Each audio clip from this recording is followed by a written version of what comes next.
ಭೂಮಿ ತೆಲಿ ಮ್ಯಾಗ ಪ್ರಥಮದಲ್ಲಿ ಭೂಮಿ ತಲಿ ಮ್ಯಾಗ ಮೋರಮದಾಗ ಅಗ್ನಿ ತುಳದವ್ರು ಯಾರ ನಾನೇ ಅವ್ರು ಹೇಳಿದ್ರು ಇದ್ದಾಗೆ ಅದತ್ತ ಕರಬಲ್ ವಿದ್ದದೊಳಗ ಎಲ್ಲಾ ಸೈನಿಕರು ಒಳಗ ಸಿಕ್ಕಾಗ ಹೌದು ಶರಣರು ತುಳಿದಾರ. ಅದಕ್ಕ ಹಾಗೆ ಅವ್ರು ಎದಕ್ಕೆ ತುಳಿದಾರ? ಎದಕ್ಕಿಪ್ಪ? ಎಲ್ಲಾ ಸೈನಿಕರಿಗೆ ಒಳ್ಳೇದ ಆಲತ್ ಹೇಳಿ ಮನೆಗೆ ಬೆಂಕಿ ಹತ್ತಿತ್ತ. ಹೌದಿಪ್ಪ ಹೌದು. ಸ್ವಲ್ಪ ವಿಚಾರ ಮಾಡ್ರಿ ಮಾಸ್ತರ. ಮಾತು ಸಿಕ್ಕಾದನೇ ಹೇಳುದಲ್ಲದು, ವಿಷಯ ಅರ್ಥ ಆಗಬೇಕು, ಜನರಿಗೆ ಅರ್ಥ ಆಗಬೇಕು. ಸೈನಿಕರು ಒಳಗೆ ಸಿಕ್ಕಾರ ಅಂದ ಬಳಕ ಅದೇ ಬೆಂಕಿನ ಶರಣರು ತುಳಿದಾರ ಅಂದ್ರ ಆ ಸೈನಿಕರು ಉಳಿದ್ರೋ ಏನು ಇಲ್ಲೋ? ಏನು ಉಳಿದಾರೋ? ಒಂದು ಇತ್ಯರ್ಥ ಆಗ್ಬೇಕು. ಯಾಕ್ರಿ? ಹೌದು, ಅವಾಗ ತುಳಿದಾರ ಅಂತ ಹೇಳಿ ಈಗೂ ತುಳಿತಾರ ಅಂದ್ರೆ ಏನ್ ಅರ್ಥ ಅದು? ಅದು ಅರ್ಥ ಏನಪ್ಪ ಅದು? ನಾ ಅಂತೀನಿ ಏನಿಪ್ಪ ಈ ಉತ್ತರ ಹೇಳುವಲ್ಲಿ ಸ್ವಲ್ಪ ಎಲ್ಲೋ ಇನ್ನೊಂದು ಸ್ವಲ್ಪ ಅಳಿಗಾಡಿರತ್ತ. ನೀವು ವ್ಯತ್ಯಾಸ ಮಾಡ್ಕೊಂಡಿರಿ, ಸ್ವಲ್ಪ ವ್ಯತ್ಯಾಸ ಮಾಡ್ಕೊಂಡಿರಿ, ಹೌದಿಲ್ಲ? ಅದಕ್ಕ ಬಸವಣ್ಣ ಏನ್ರಿ ಗೌಡ್ರ ಅವರು ನಮಗ ಒಂದು ಕೇಳಿದ್ರು. ಏನ್ ಕೇಳ್ಯಾರಿಪ್ಪ ನಮಗೊಂದ? ಏನು ಕೇಳ್ಯಾರ ಅಂದ್ರ, ಏನ್ ಕೇಳ್ಯಾರಿಪ್ಪ? ಸ್ವಲ್ಪ ಶಾಂತ ರೀ. ಹೌದು, ನೀ ಸುಮ್ಕೊಂಡ್ರು ಗೌಡ್ಯ. ಯಾವ ಹೌದು ತಂದಿ ಮೌಲಾಲಿ ಶರಣ, ತಂದಿ ಮೌಲಾಲಿ ಶರಣ ವಿಷಯ ಕೇಳ್ರಿ. ಹೌದು, ತಂದಿ ಮೌಲಾಲಿ ಶರಣ, ತಾಯಿ ಬೀಬಿ ಫಾತಿಮಾ. ಬೀಬಿ ಫಾತಿಮಾ ಇವರು ಹೊಟ್ಟ್ಯಾಗ ಇಬ್ಬರು ಮಕ್ಕಳು ಹುಟ್ಟಿ ಬರುತ್ತಾರ. ಅವರೇ ಹಸೇನಿ ಮತ್ತ ಹುಸೇನಿ. ಹೌದು, ಹಸೇನಿ ಹುಸೇನಿ ಹುಟ್ಟಿ ಬಂದ್ರು. ಹೌದು, ಒಬ್ಬವ ಬಂದು ದಾನ ಕೇಳದ. ತಂದೆ ತಾಯಿ ಇದ್ದಂತವ್ರು ಮಕ್ಕಳಿಗೆ ದಾನ ಕೊಟ್ರು. ಹೌದಿಪ್ಪ ಹೌದು. ಆ ಕೆಟ್ಟ ಮನುಷ್ಯ ಒಯ್ದು ಬಜಾರದಾಗ ಮಕ್ಕಳಿಗೆ ಮಾರ್ದ. ಮಕ್ಕಳು ಇಲ್ಲಾರ್ದಂತ ಸಾವುಕಾರ ಹಸೇನಿ ಹುಸೇನಿ ಮಕ್ಕಳಿಗೆ ತಗೊಂಡು ಹೋಗಿ ಜ್ವಾಕಿ ಮಾಡಿ ದೊಡ್ಡವ ಮಾಡ್ದ. ಹೌದಿಪ್ಪ ಹೌದು. ಅಲ್ಲಿ ಏನಾಗ್ತಿತ್ತು ಆಗಿನ ಸಂದರ್ಭದೊಳಗ? ಏನಕ್ಕಿತಿಪ್ಪ? ಆ ಊರಿಗೆ ಒಂದು ರಾಕ್ಷಸ ಬೆನ್ನ ಹತ್ತಿತ್ತು. ಹೌದು, ಪ್ರತಿಯೊಬ್ಬರ ಮನೆಯಿಂದ ಒಂದು ಮಾನವನ ಆಹಾರ ಆ ರಾಕ್ಷಸಕ್ಕೆ ಬೇಕಾಗಿತ್ತು. ಪ್ರತಿದಿನಕ್ಕೂ ಒಂದು ಆಹಾರ ಬೇಕಾಗಿತ್ತು. ಹೌದಿಪ್ಪ ಹೌದು. ಅವಾಗ ಒಂದು ದಿನ ಆ ಹಸೇನಿ ಮತ್ತು ಹುಸೇನಿ ಶರಣರು ಇರತಕ್ಕಂತ ಮನಿಪಾಳೆನೆ ಬತ್ತು. ಹೌದು, ನಾ ಬೇಡಿ ಬಗ್ಸಿ ತಂದ ಮಕ್ಕಳನ್ನ ಹೆಂಗ ನಾ ಪ್ರಾಣ ಕೊಡ್ಲತ್ತೆ ತಿಳ್ಕೊಂಡು ಆ ಸಾವುಕಾರನೇ ಹೋಲಕ್ ನಿತ್ತ ರಾಕ್ಷಸನಂತೇಳಿ. ಹೌದಿಪ್ಪ ಹೌದು. ಜಗತ್ತಾದ ಮ್ಯಾಗ ಹುಟ್ಟಿ ಬಂದಿರತಕ್ಕಂತ ಶರಣರು ಹೇಳ್ತಾರತ್ಯಪ್ಪ, ಈ ಮರ್ತ್ಯಕ್ಕೆ ನಾವು ಹುಟ್ಟಿ ಬಂದಿದ್ದೆ ಲೋಕ ಕಲ್ಯಾಣಕ್ಕಾಗಿ. ಹೌದು, ನಾವು ಇರ್ಲಕ್ಕಾಗಿ ನೀ ಯಾಕೆ ಹೋಗಿ ಆ ರಾಕ್ಷಿಗೆ ಬಲಿ ಆತಿದಿ?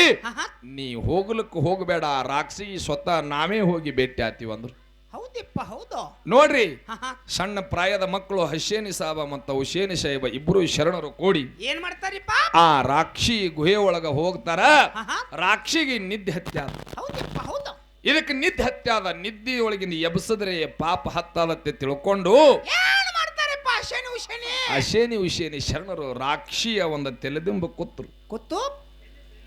ಅವಾಗ ರಾಕ್ಷಿಗೆ ಎಚ್ಚರ ಇತ್ತು. ಮಾನವರ ಒಂದು ವಾಸನೆ ಅದಕ್ಕೆ ಬಡದ ಎಚ್ಚರಾಗಿ ಹಸೇನಿ ಹುಸೇನಿ ಶರಣರ ಮಾರಿ ನೋಡಿದಾಗ ರಾಕ್ಷಿಯಲ್ಲಿ ಇರ್ತಕ್ಕಂತ ಒಂದು ರೂಪ ಎಲ್ಲ ಬದಲಾಗಿ ಮಾನವ ರೂಪ ಆಗ್ಯಾದ. ಹೌದಿಪ್ಪ ಹೌದು.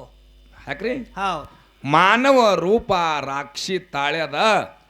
ಮತ್ತ ಹಂಗಾದ್ರಲ್ಲ ಆ ರಾಕ್ಷಿ ಹಿಂದಿನ ಜನ್ಮದಾಗ ಏನಾಗಿ ಇತ್ತು, ಆ ರಾಕ್ಷಿಗೆ ಒಬ್ರು ಶ್ರಾಪ ಕೊಟ್ಟಾರ.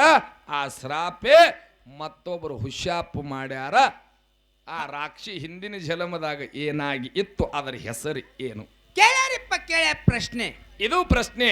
ಹೌದು, ಅವ್ರಿಗೆ ಕೇಳ್ಯಾರ. ಹೌದು, ಕೇಳ್ಯಾರ. ಯಾಕ್ರಿ?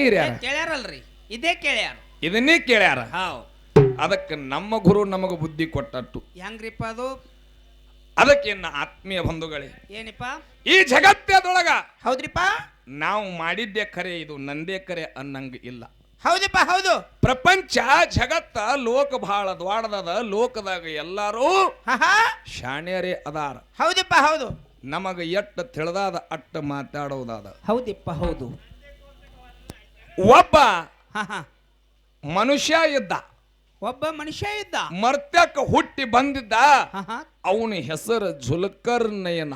ಹೌದಿಪ್ಪ ಹೌದು. ಸ್ವಲ್ಪ ವಿಷಯ ಕೇಳ್ರಿ. ಅವನ ಹೆಸರ ಜುಲ್ಕರ್ನಯನ. ಜುಲ್ಕರ್ನಯನ ಹೌದಾ? ಮಾನವ ರೂಪದಾಗಿ ಇದ್ದ. ಹೌದು. ಪ್ರತಿನಿತ್ಯ ಅವನ ಮನಸ್ಸಿನೊಳಗ ಹಾವಭಾವ ಬದಲಾವಣೆ ಆಗ್ಲಕತ್ತ. ಹೆಂಗ್ ಬದಲಾವಣೆ ಆಗ್ಲಕತ್ತಪ್ಪ ಅಂತಂದ್ರ ಹೆಂಗೆ? ಮನುಷ್ಯರನ್ನ ಕೊಲ್ಲುವುದು, ಹೌದು. ಅವರಲ್ಲಿ ಇರ್ತಕ್ಕಂತ ರೊಕ್ಕ ರೂಪಾಯಿ ಒಡವೆ ಆಭರಣಗಳನ್ನ ಎಲ್ಲಾ ಕಸಿಯುವುದು. ಹೌದಿಪ್ಪ ಹೌದು. ಇಂಥ ಕ್ರೂರತ್ವ ಜುಲ್ಕರ್ನಯನಂತಲ್ಲಿ ಭಕ್ತು. ಹಾ ಹಾ ಅದು ಮ್ಯಾಗ ಕೂತು ಯಾರ ಯಾರು ನೋಡ್ತಿದ್ರಂದ್ರ ಯಾರಿಪ್ಪ? ಭಗವಂತ ನೋಡುತ್ತಿದ್ದ. ಹೌದಿಪ್ಪ ಹೌದು. ಇವನ ಕೆಟ್ಟ ಕ್ರೂರತ್ವವನ್ನು ಎಲ್ಲಾ ನೋಡಿ ಹೌದು. ಮರ್ತ್ಯಕ್ಕೆ ಇಳಿದು ಬಂದ. ಇಳಿದು ಬಂದು ಇಳಿದು ಬಂದ ಮ್ಯಾಗ ಭಗವಂತ ಶ್ರಾಪ ಕೊಟ್ಟವ್ರು ಯಾರತ್ತಿ ಕೇಳ್ಯಾರ. ಕೇಳ್ರಿ ಉತ್ತರ. ಹೆಂಗಿಪ್ಪ? ಶ್ರಾಪ ಭಗವಂತ ಕೊಡ್ತಾನ. ನೀ ಮಾನವ ಇದ್ದಾವ, ನಿನ್ನ ಅಂತರಾತ್ಮದೊಳಗ ನಿನ್ನ ಒಳಗ ರಾಕ್ಷಸ ಗುಣ ಬಂದದಂದ್ರೆ ಈ ಭೂಮಿ ಮ್ಯಾಗ ನೀ ರಾಕ್ಷಸ ಆಗಿ ಉಳಿಯತ್ತ ಶ್ರಾಪ ಕೊಟ್ಟ. ಹೌದಾ? ಶ್ರಾಪ ಕೊಟ್ಟವ್ರು ಯಾರು? ಭಗವಂತ. ಹೌದು. ಆ ಜುಲ್ಕರ್ನಯನ ರಾಕ್ಷಸ ಆಗಿ ಬದಲಾಲಕತ್ತ. ಯಪ್ಪ, ಓ ನಾ ಮಾಡಿರ್ತಕ್ಕಂಥ ಕೃತ್ಯಕ್ಕೆ ನೀ ಶ್ರಾಪ ಎಲ್ಲ ಕೊಟ್ಟಿ, ಹೌದು. ಮುಂದೆ ನನಗ ಈ ಶ್ರಾಪ ಹುಶ್ರಾಪ ಆಗ್ಬೇಕಾದ್ರ ಯಾರಿಂದ ಕಾರಣ ಅಂದಾಗ ಯಾವಾಗ ಏನ್ ಹೇಳ್ತಾರಿಪ್ಪ? ಅವಾಗ ಹೇಳುತ್ತಾನ ಭಗವಂತ, ಹಾ ಹಾ ಮರ್ತ್ಯ ಮಂಡಲದೊಳಗ ಹೌದಾ? ತಂದಿ ಯಾರು? ಮೌಲಾಲಿ ಶರಣ, ಹೌದು. ತಾಯಿ ಬಿಬಿ ಫಾತಿಮನ ಹೊಟ್ಟಿಲಿ 2 ಮಕ್ಕಳು ಹುಟ್ಟಿ ಬರ್ತಾವ. ಹೌದು. ಹಸೇನಿ ಹುಸೇನಿ ಅನ್ನುವಂತ ಮಕ್ಕಳು ಹುಟ್ಟಿ ಬರ್ತಾವ. ಆ ಮಕ್ಕಳ ದರ್ಶನ ನಿನಗ ಆಯ್ತಪ್ಪ ಅಂತಂದ್ರೆ ನೀ ಮಾನವ ರೂಪ ಆದತ್ತಿ ಹೇಳಿ ಅಲ್ಲಿ ಪರಮಾತ್ಮ ಹೇಳಿ ಹೋಗ್ಯಾನ. ನನ್ನ ಆತ್ಮೀಯ ಬಂಧುಗಳೇ, ಹೌದಾ? ಇದು ರಾಹುಲ್ ಮಾಸ್ತರ್ ಕೇಳಿರ್ತಕ್ಕಂಥ ಪ್ರಶ್ನೆಕ್ಕೆ ಉತ್ತರ. ಕುಲ್ಲ. ಹಸೇನಿ ಹುಸೇನಿ ಸಾಹೇಬ್ರ ಅಲ್ಲಿ ಹೋದಾಗ ಹೌದು. ಜುಲ್ಕರ್ನಯನ ಅನ್ನುವಂತ ಮನುಷ್ಯ ಹೋಗಿ ರಾಕ್ಷಸ ಆಗಿದ್ದ. ಹೌದು. ಹೊಳ್ಳಿ ಅಲ್ಯವ ಮತ್ತ ಮನುಷ್ಯ ರೂಪ ತಾಳದ. ಇವ್ರು ಮನುಷ್ಯ ರೂಪ ತಾಳದಾಗ ಹೊಂಟ್ರು. ಹೌದು. ಯಪ್ಪ, ನಿಮ್ಮದಿಂದೇ ನಾ ಮನುಷ್ಯ ರೂಪ ತಾಳಿನಿ, ಹೌದು. ನನಗೆ ಏನಾದ್ರು ಈ ಭೂಮಿ ತೆಲಿ ಮ್ಯಾಗ ಕೂನು ಕೊಡ್ರಿ ಅಂದಾಗ ಅವಾಗ ಏನು ಆ ಮಾಡ್ತಾರಪ್ಪ? ರಾಕ್ಷಸನ ಕೂನು ಏನು ಉಳದಾದತ್ ಹೇಳ್ಯಾರ ಇವರು. ಹೌದು. ಅವಾಗಿನ ಜುಲ್ಕರ್ನಯನಾನೇ ಈಗ ಡೋಲಿ ಹಿಂದ್ ಇರ್ತಕ್ಕಂತ ಜೂಲು ಪಕ್ಕೀರ್. ಹೌದಾ? ಅವಾಗಿನ ಜುಲ್ಕರ್ನಯನಾನೇ ಈಗ ಡೋಲಿ ಹಿಂದ್ ಇರ್ತಕ್ಕಂತ ಜೂಲು ಪಕ್ಕೀರ್. ಹೌದು ಹೌದು. ಕರೆಯದ ಮಾತ. ಯಾಕೋ ದೋಸ್ತ, ಹಾ ಹೌದಿಲ್ಲ? ಹೌದಲ್ಲಪ್ಪ. ನೋಡು, ಸಾಲಿಗೆ ಹೋಗ ಹುಡುಗ ಸುದೇ ಉತ್ತರ ಹೌದರಬೇಕು ಹೇಳಿದ್ರ ವ್ಯವಹಾರ ಕಚ್ಚಿ ಬಿಚ್ಚಿ ಆಗಿರಬಾರ್ದು. ಮತ್ತ ಕುಸ್ತಿ ಹಿಡಿತೀನಿ ಅಂತ ಹೇಳ್ತೀರಿ. ಹಿಂಗೆ ನಿಮ್ಮ ಕುಸ್ತಿ ಹೆಂಗ್ ಹಿಡಿತೀರಿ ಕುಸ್ತಿ ನೀವು? ಡಾವ್ ಹಾಕೋದು ಗೊತ್ತಿಲ್ಲ. ಎಲ್ಲಿ ಡಾವ್ ಹಾಕಿದ್ರೆ ಎಲ್ಲಿ ಬೀಳ್ತಾನ ಗೌಡ್ರ ಅನ್ನೋದು ಗೊತ್ತಿಲ್ಲ ನಿಮಗ. ಚಲೋ ಚಲೋ ಅವ್ರಿಗೆ ಸಿಕ್ಕಿಲ್ಲ ಹಿಡತಾ. ಅನಪದ 2ನೇ ನುಡಿ ಆಗ್ಯದ. ನಿಮ್ ಉತ್ತರ ಕುಲ ಆಗ್ಯದ. ಹೌದಿಲ್ಲ? ತಲೆ ಕೆಡ್ಸೋಬೇಕು. ಒಟ್ಟ ಸಣ್ಣ ಮುಗಿತಾಗ ಏನ್ ಹೇಳ್ಬೇಕು ಉತ್ತರ, ಏನ್ ಹೇಳ್ಬೇಕು ಅನ್ಬೇಕು ಅಂತ ಪ್ರಶ್ನೆ ಕೇಳ್ಬೇಕು ಮೊಮ್ಮಗನ. ಅದಕ್ಕೆ ಇರ್ಲಿ. ಹೌದು. ಇನ್ನ ಮುಂದೆ ವಿಷಯ ಹಾ ಹಾ ಮತ್ತ ಬಹಳ ಅದಾವ. ಅದಾವಲ್ರಿಪ್ಪ. ಅವ್ರು ಹೇಳ್ಯಾರ ಇನ್ನ ಬಹಳ ಚಂದ. ಏನತ್ತ? ಆ ಪ್ರಯತ್ನ ಮತ್ತು ಪ್ರಾರಬ್ಧದೊಳಗ ಹೌದು. ಪ್ರಯತ್ನ ಮಾಡಿ ಹಾ ಹಾ ಇಂಥ ಮಕ್ಕಳು ಹುಟ್ಟ್ಯಾವ. ಹೌದು. ಪ್ರಾರಬ್ಧದ ಹುಟ್ಟ್ಯಾವ. ಪ್ರಾರಬ್ಧದಾಗ ಅಂತವ್ರು ಹುಟ್ಟ್ಯಾರ. ಅಲ್ಲಿ ಪ್ರಾರಬ್ಧ ಆದ್ರಿ ರಾಹುಲ್ ಸರ. ಹೌದು. ಅಲ್ಲಿ ಪ್ರಾರಬ್ಧ ಅದ. ಪ್ರಯತ್ನ ಮಾಡೋದಿದ್ರ ನಾ ಗಂಡೆ ಹಡಿತೀನತ್ತೆ ಪ್ರಯತ್ನ ಮಾಡ್ರಿ ನೋಡೋನು. ಹಾ ಮಾಡಿಪ್ಪ. ನೀವು ಎಷ್ಟು ಬೇಕಾದಷ್ಟು ಪ್ರಯತ್ನ ಮಾಡ್ರಿ. ಸುಮ್ಮ ದಯವು ಹೇಳ್ರಿ. ಸರ್ ಆತದೇನ್ರಿ? ಗೌಡ್ರ ಆತದ. ಇಲ್ಲಿ ನಿಮ್ಗೊಂದು ಇಲ್ಲ. ಕೇಳ್ರಿ. ಇಲ್ಲಿ ಹಾ. ಪ್ರಯತ್ನ ಮಾಡಿ ಮೊನ್ನೆ ಒಂದು ಹೆಣ್ಣು ನೋಡ್ಕೊಂಬಂದ್ರಿ. 28 ಹೆಣ್ಣು ನೋಡ್ಯಾನ್ರಿ. ಹಾ, ಹಾ. ಮೊನ್ನೆ ಗಟ್ಟಿ ಆಯ್ತು. ಪ್ರಯತ್ನ ಮಾಡಿ ಮದುವೆ ಆಗ್ಲಕ್ ತಯಾರಾದ ಪಾದ ಜೀಪ್ ಹೊಳಿ ಬಂದದ. ಈ ಮೊಮ್ಮಗನ ಮಾರಿ ಹಂಗಾಗ್ಯದ ನೋಡ್ರಿ. ಸುಳ್ಳು ಮಾಡಿಬಿಟ್ರು ಅವರು. ಯಾಕೆ ಸುಳ್ಳು ಮಾಡ್ರು? ರಗಡ ಪ್ರಯತ್ನ ಮಾಡಿದೆಯಲ್ಲ. ಇವ್ರು ಕಟಿಂಗ್ ನೋಡಿದ್ರು. ಇರ್ಲಿ, ಇನ್ನು ಪದ್ಯ ಕೇಳ್ರಿ. ಹಾ, ಹೇಳ್ರಿ. ಮುಂದೆ ಮತ್ತೆ ಹೇಳೋದಾದ ಓಕೆ ಓಕೆ. ಹೆಂಗ? ಹೆಂಗಿಪ್ಪ? ಆಗಿ ತೀರಾಗ